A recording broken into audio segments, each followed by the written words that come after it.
TV Real and Willing Television. I'm Rebecca Vargas. And I'm Jacob Kelly. So Jacob, I know last week was your first week, and I was trying to be nice and let you get comfortable, but you know, there's something I wanted to bring up.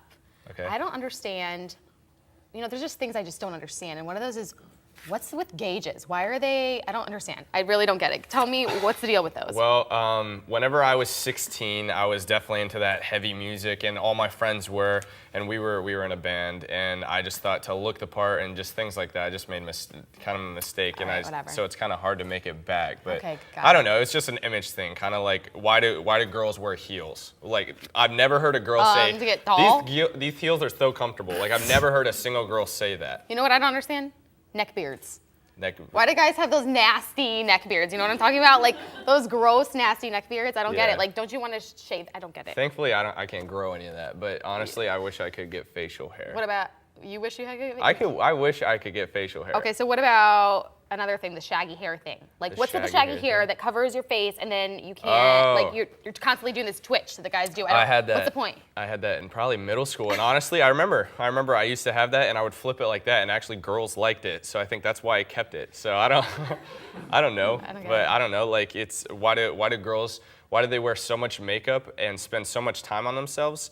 But honestly, I really don't. I don't like when girls wear that much makeup. Like I think That's what you think, but that's because you never see them without it. Like, that's the problem. Like, they think that it's subtle, and you're like, oh yeah, we don't notice it. Yeah, okay, well, we'll get out of bed in the morning and not do any of that, and then you will notice. That's the problem. Yeah, well, I think maybe if we had different hair or something, I don't know. Okay, Maybe well, girls. one thing I don't understand, Facebook statuses. Why do people have to post their every living second? Like, I'm sitting on the toilet right now going to the bathroom. Like, what is with that? I don't care. What is Yeah, honestly, that's the biggest thing I try to stray from is just definitely trying to make sure. Yeah, that, I don't get it. But I don't really know something I was trying to figure out before the show started. I noticed all you girls were bouncing your leg while your foot while you were crossing your legs. Why do girls bounce their leg? Is it comfortable? I don't know. I'm not. I think there's just a lot of things. I wrote down a couple other. Okay, I think I don't understand Hebrew tattoos, and I know you have one. If you don't speak Hebrew, why do you have a Hebrew tattoo? And like half the campus has a Hebrew tattoo. I don't get it. I noticed that honestly when I first got it. I thought I was the most clever. Honestly, to me, it kind of You thought it was represents. unique. I get it. No, I thought it was unique. No, to me it represents. It kind of just represents. This is the personal name of Jesus. Like back that's the name that they would have written or what they would have said. So to me, it just kind of signifies the personal Jesus. Like he's personal to me. He's very. Gotcha. It's our relationship, I guess. Like I'm personal with Jesus, so I think there's just a lot of things. So that's why you got a Hebrew tattoo. Well, If it was because American, it he wasn't was personal? Jewish. No, I feel like I'm not sure. I'm not sure. I just liked it. I don't know. There's nothing else you understand. Not. We'll be right back.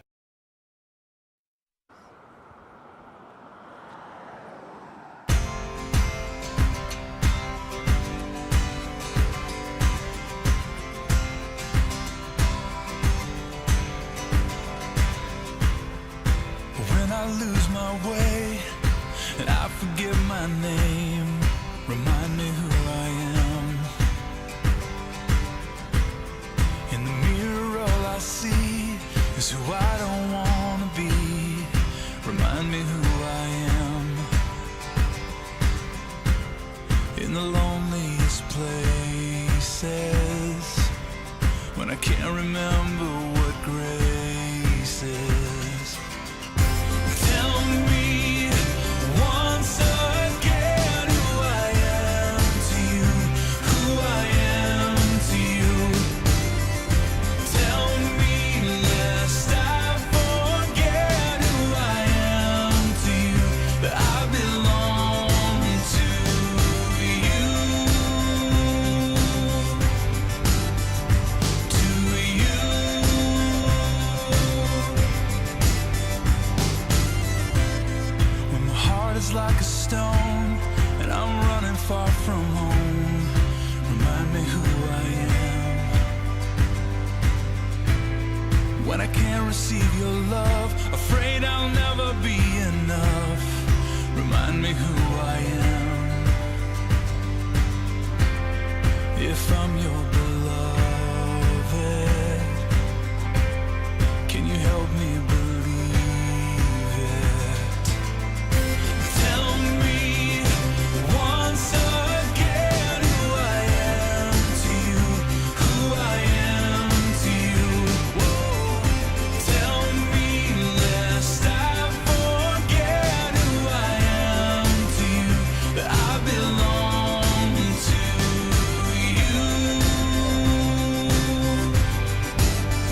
Tell me, lest I forget who I am to you, that I belong to you.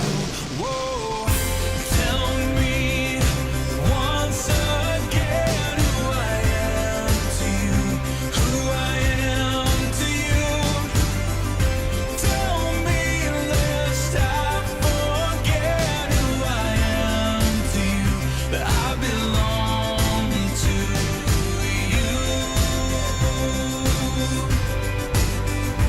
To you. To you.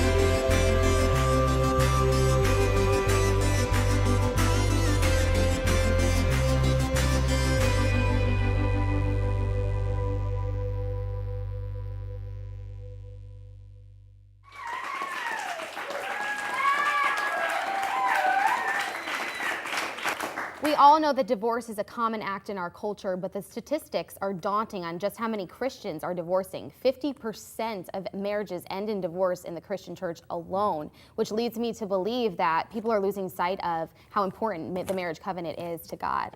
So what do you guys think about that? I think it's obviously very depressing, and I don't know that I would say it's really shocking, because I feel like so many of us have experienced people that we know, or just situations in our own lives that we've witnessed that happening. So what do you guys think? I think it's hard to believe that when one of my professors here at Southeastern told me that the divorce rate is above 50% in the nation, and then he said, but the divorce rate inside the church is the same as it is outside the church. And you know, the funny thing is, well, it's not funny, but the sad thing about it actually is that it's now the reasons aren't just because infidelity or something tragic like that, but like because of their feelings. Oh, I'm over it. I'm bored. Yeah. And they actually have that no fault law, which you can get out of a marriage for no reason at all, even Yeah. irreconcilable differences. Yeah. You don't even have to state that.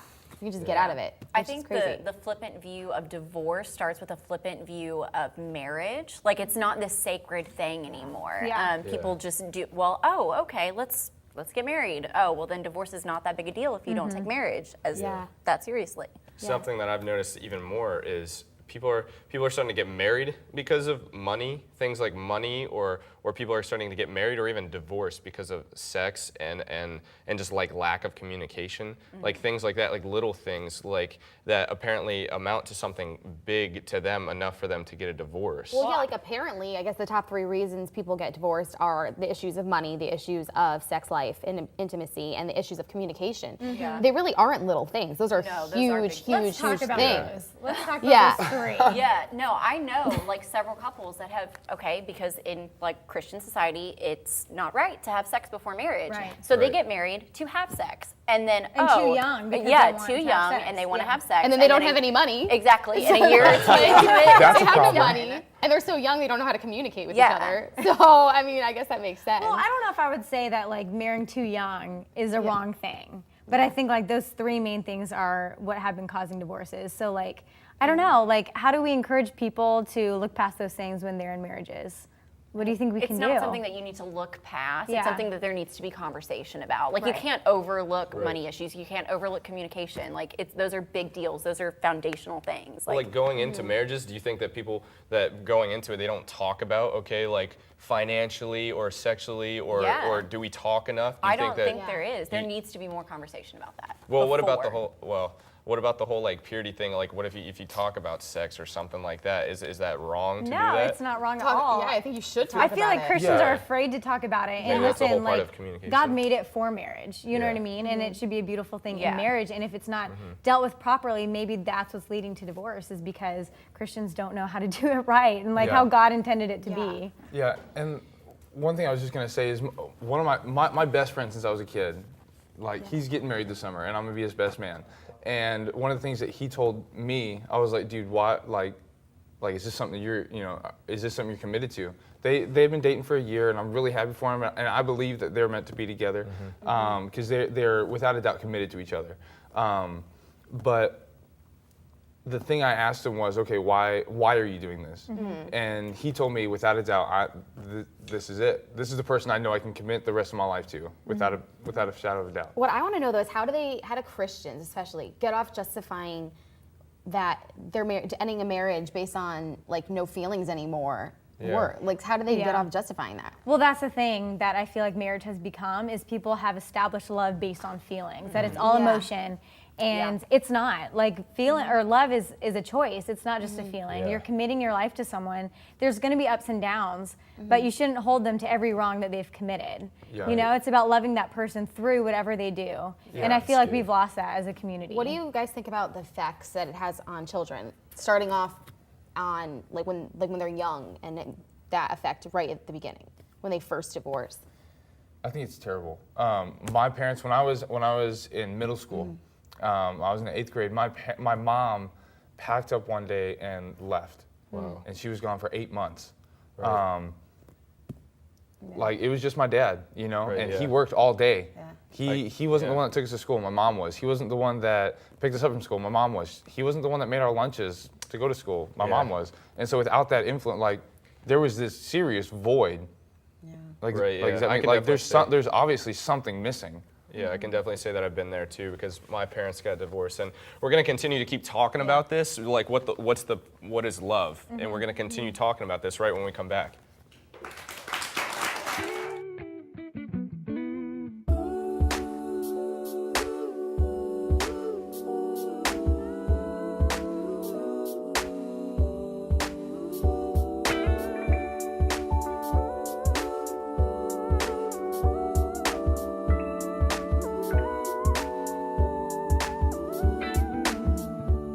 You make my heart stop beating. Had to go to the doctor to check my breathing. It's like my lungs collapse every time that I see you. Stumbling over my words when I try to speak. I'm like, duh, what are the chances of a guy like you when a girl like me? Wait, oh, see, you did it to me again. There ain't no need to pretend. You make me weak in my knees like Priest Holmes, 04 week 10. Oh, you don't like football? Well, that's okay. I'm thinking we could still manage to get along anyway. I've never felt this way. Butterflies in my tummy. It said that this is normal. Otherwise, I feel funny. It's so money. Ever since our eyes met, my mind set on you non-stop like the Energizer Bunny. You might love me, you might not. There's only one way to find out. Sorry to put you on the spot, but I've never seen so much beauty at one time in one place. Your face, I'm awestruck, go ahead.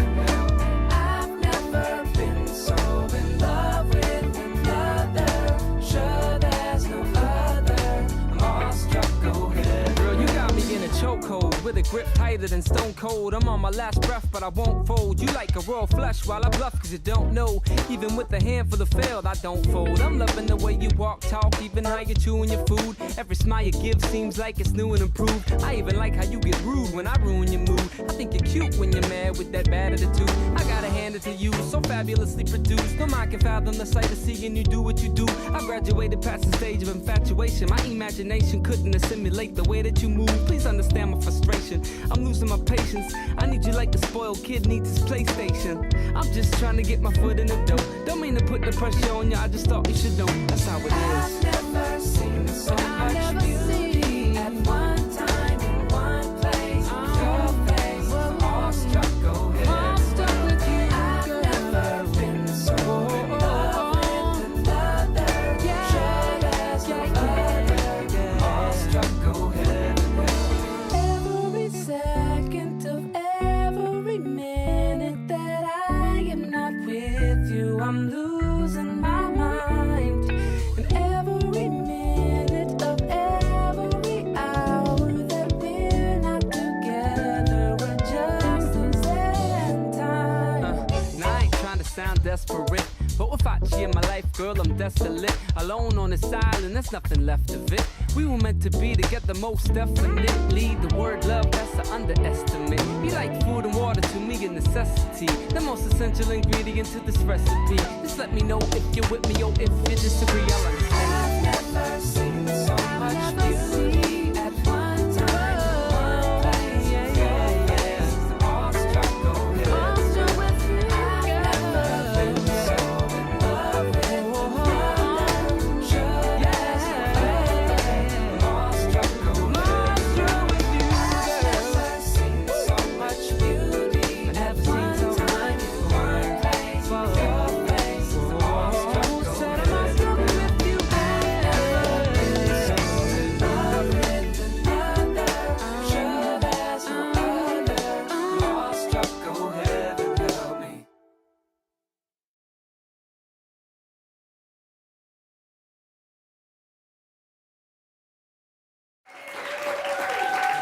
Hi guys, welcome back. We were just talking about how divorce affects childhood and growing up, but let's talk about how it affects relationships as they're growing up as children. Yeah, I think it really does, because they're learning how to live two different lives. Like maybe they might be just with a single mother or just with a single father. But so what about the ones that are experiencing living with their mom and then going to visit their dad, you know? And it's like seeing different love, like, and what if they're dating? You know, the parents are dating, you know, and they're seeing two different love lives. Like, doesn't that affect how they're gonna view love and relationships in the future? Like, it's okay. Like, do they think it's okay, or do they maybe cling to somebody instead? I don't know. I've seen it in both ways. Yeah. Well, like I said, my parents, they got divorced, and I know I had to travel far because they actually, we lived in Texas, but then my mom remarried and we moved to Pennsylvania. So I constantly, and I noticed my dad was dating, but my mom got remarried like within a couple years. Yeah. So I definitely did see two different levels of love. And to me, it was kind of not really confusion. I just didn't know that there was more to love. You know what I mean? So like, is that? Well, all right. So when my mom packed up and left for 8 months, like my parents are married and they're happily that way for the last so and so years. But during that 8 months, I had one time contact with my mom. Yeah. One time in 8 months, and she came by the house while my dad was there, and was just like, "Hey, I want to take the kids for a drive."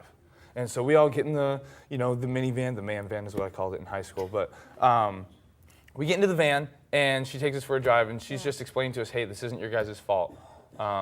This isn't anything that you guys did or anything you guys said. I still love you." Did it feel like your fault though? Oh, exactly. Yeah. Exactly. And Yeah. like watching my dad go through what he went through with my, and I still love my mom to death. Like I would do anything for my mother, but during that time, I could not have thought anything less of her. Yeah. During that time, and good. growing up with one parent was terrible. Yeah, do you guys think though, like, because I'm from a home that my parents were together, so I've experienced like that kind of relationship. So do you feel for yourselves that you view love differently? How do you view it, like your relationship? I was raised for most of my life with a single mother, and Yeah. so honestly, like just being completely honest, I sought approval because I didn't have a dad. I sought approval from men, from everybody. So it's a completely different outlook on love, you know. And slowly, like as I got older and learning myself and realizing, okay, it's not my fault. You know, it changes, but as a kid, it messes you up. Well, on the other hand of that, I mainly lived with my mom while they were split, and I just stayed with her. And actually, instead of seeking relationships with others, it actually taught me how to respect the woman. Just because I was learning from my mom, I learned a lot. So awesome. in a way, it was kind of a good thing for me. Just to switch things up just a little bit though, I don't know, the story of Hosea in the Bible and how, you know, what if someone is unfaithful? It does say in the Bible that you can divorce if your spouse is unfaithful. And in the story of Hosea, his wife is unfaithful to him. How do we deal with that? Do you think you can stay together and stick it through? Because I have, you know, people that I know that have stuck it through and some that divorced, you know? Yeah. I give props to Hosea because honestly, I do not think I could do that. Yeah, she kept leaving No, him. there's no way. I mean, you know, I feel, and I've heard a lot of stories where something like that's happened and God has worked through their life. And I think that's incredible. And I just know personally, I don't know how I would do it. Like if someone cheated on me, Yeah. To me, once that trust is broken, it's gone. almost impossible. And maybe think that's a about it. weakness on my point. You know what I mean? Maybe I should be stronger, but I could not trust them again. Yeah. Yeah, but I mean, think about it. That's kind of how we are sometimes with God. Like, Yeah. if we're unfaithful to God, and that's I think That's a good that's point. kind of, and that kind of moves into like how God views us and our relationship with Him. Like through Jesus Christ, He considers it a marriage. You Yeah. know, He holds marriage up to such a high standard. You know, Yeah. so Yeah. I mean, what do you guys think about that? How the sanctity of marriage? You know, because He holds it to such a high standard, and how come we don't see it that way? Well, he says, it talks about how the marriage is a covenant. And if we kind of look how faithful God is and just his covenant, and even the covenant that Jesus Christ made through dying on the cross, how faithful he's still constantly faithful, even though we still continue to mess up. Yeah. I think it's one of the most beautiful portraits of faithfulness and in that covenant of marriage. And also, like, I was talking with Candace earlier today, and I was just expressing to her, I was like, I don't understand how you can just not love somebody. Yeah. Because my definition of love is not an action, but it's a motivation. Yeah. It's an attitude that is intentional towards something. You're And when working towards it, Right, yeah. and so when you're working towards something, you're constantly developing. And even when it messes up, even when you fail, even when they fail, Yeah. you know that there's still hope because Mm-hmm. 1 Corinthians 13, love always Yeah. has hope. Love never Yeah. keeps record of wrongs. It Yeah, never. that's a good point. It's not self-seeking, and at It's the end not of the day, self-seeking. it's selfish, and that's why we're selfish because we just follow our Yeah. feelings. The definition Right. all of the divorce time. is a selfish act. But let's Yeah. think of it this way though. What about in the situation of abuse? Because like my grandmother growing up, she was abused and she was Yeah. in a household where Yeah. she had to leave for the safety of my mother. Right. I think that's and so completely I think it's justified too. I mean, If the person that's being the abuser Right. even doesn't want to fix it, or they're threatening the person, of course, God wants you to get out of that situation. Like, I and think. especially if there's kids, who would let their child stay in a situation where they Right. could be in physical harm? Like that, it's but the completely Bible doesn't justifiable. address it though. And so even though Yeah. like we think this is right, I mean, Maybe, this is the unequally yoked thing. Maybe before they married them, they didn't look at who the person really was or their values and their beliefs. Yeah. Usually that person that's an abuser has these characteristics of themselves. So what do you guys feel about the unequally yoked thing? It doesn't mean just not being a Christian, but maybe they are a Christian and believe the same thing you do, believe in God and Jesus Christ, but they don't have the same values. And Yeah. Statistically, Yeah. the girl who ends up with the abusive guy or the guy who ends up with the abusive girl, it goes both ways. Yeah. But for in the relationship of abuse, that when you get out of that relationship and you leave that relationship, let's say you leave it before marriage, your chances and that, let's say that was your only relationship, the chances of you getting into a different relationship with a different guy are less likely because that's what you know. That's what you recognize. Yeah. And so statistically, or you go back to the same type of person. exactly. And that was the point that I was trying to make across was that like you keep coming back to what you know because going outside of that is scary. Yeah. Like you don't know if the nicest guy in the world is gonna all of a sudden turn on you and oh my gosh, this is not what I thought it was. Yeah. Yeah. I want to bring up a point real quick, and this is something that's been in the news lately, but people have been saying if you grow old with someone and they have Alzheimer's, at the end, once they're getting old, it's okay that you divorce them because it's pretty much like they're dead. That's ridiculous. Can you believe that? I mean, I think it's ridiculous, but how can people justify that it's okay once someone is sick like that Because that they you don't can remember? leave them? Is that why? It's ridiculous. Right, I feel like that's the time that they would need you the most. That's- Like, But they at would the need you to same be with time, them. you don't want to judge those people because none of us are in that Oh, position yeah. and we have no Yeah. idea how hard it is. I'm not justifying it at all. I'm just saying we can't really judge them because we don't know. Well, I think it's one of the perfect times to even display love and show love is by showing them more than the feeling. It's kind of like the whole concept that love isn't something that you it's not something you get, but it's something you give. Right. That's true. It's like showing your most selfless Right. act because they don't even yeah. maybe they might not even remember you, and the fact that you still are putting forth that effort and taking care of them really shows how selfless you It's are. like The Notebook, the movie. Yeah. He stayed true to her till the end. Until the end and the last scene. And we all love the movie. yeah. Really It was good. okay. Well, guys, that was really good, and Yeah. I mean that's all we have for today. So thanks guys for watching. So we've been talking about the issue of divorce, and the Bible actually speaks on this issue in 1 Corinthians chapter 7. The Apostle Paul writes this, and he says, to the married I give this charge, and he says, not I but the Lord. So he's saying this is a commandment. The wife should not separate from her husband, but if she does, she should remain unmarried or else be reconciled to her husband, and the husband should not divorce his wife. And then he goes on to say in the very next verse, to the rest I say, I, not the Lord, is actually saying this. And so what he's differentiating, because he then goes on to talk about, how to live with an unbeliever if you get saved and your spouse is not saved. And he's saying this is just good wisdom. But to the issue of divorce, Paul is saying, no, we are not to get divorced, if we both are in Christ, but we are to remain married. But if we do get divorced, we're to remain single until we get reconciled, because God is into monogamy. God is into one loving one. It's why the Bible says that God is a jealous God, and God is also into reconciliation, which is why he says, if you're going to get divorced, stay single until you are reconciled back together, not to be reconciled to another. So that's what the Bible says about divorce. Thanks guys for watching Raw TV, and be sure to check out our podcast on iTunes. Just search Raw TV Southeastern. And as always, don't forget to Live it raw.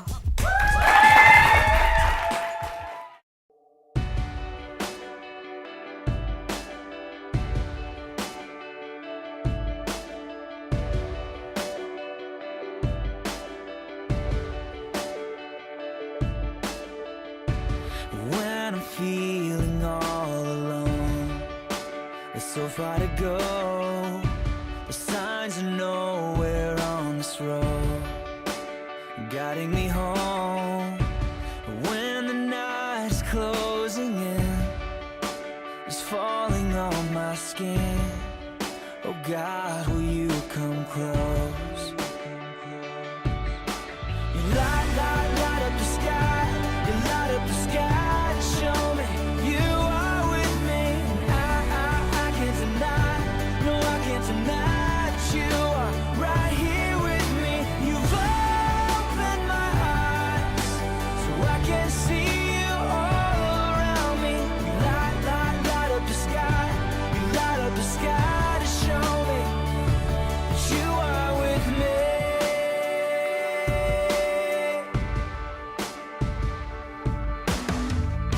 When stars are hiding in the clouds, I don't feel them shining.